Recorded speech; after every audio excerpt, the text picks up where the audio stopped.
Well, just another day at the workshop.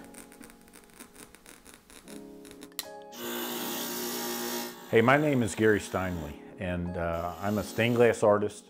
I've been cutting glass and making panels for more than 25 years. I'm retired from the Army. My wife and I live here in Rolesville, North Carolina now.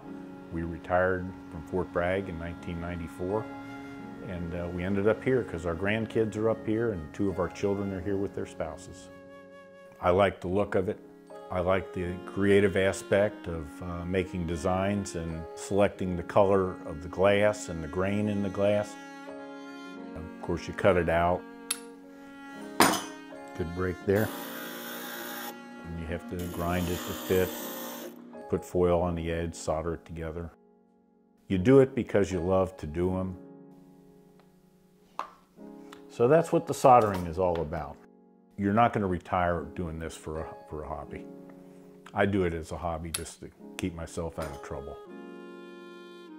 So I want to stay with the grain of this glass, selecting the right piece of glass and finding the perfect section of that glass to fit into the pattern. That's the more and most creative portion of it, is the glass selection and placement. You buy a pretty sizable piece of glass and you might only need a quarter of it or an eighth of it to work on for your project. So then you've got the extra glass. What are you going to do with that? Well, I'm going to make something else. You mentioned about the wolf. It actually looks like fur. That's the thing that you try to accomplish, is to capture the nature of the thing that you're portraying. And in the wolf's case, I try to make the fur run the same direction with the grain of the glass. I try to apply shadows by choosing the darker and lighter colors of the glass to give the body shape. I lost some time. I missed probably a year's worth of doing any glass work. I was diagnosed in December of 20 with colorectal cancer. And I was started on chemotherapy the following January, and that was followed by radiation.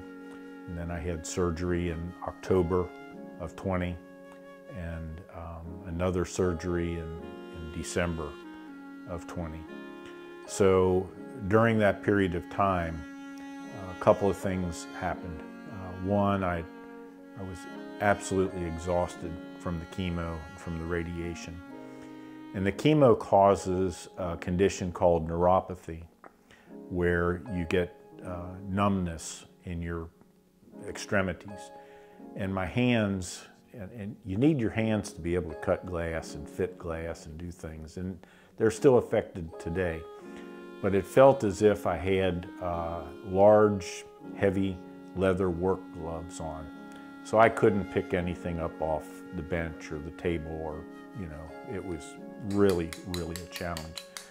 Now I'm to the point where I can work.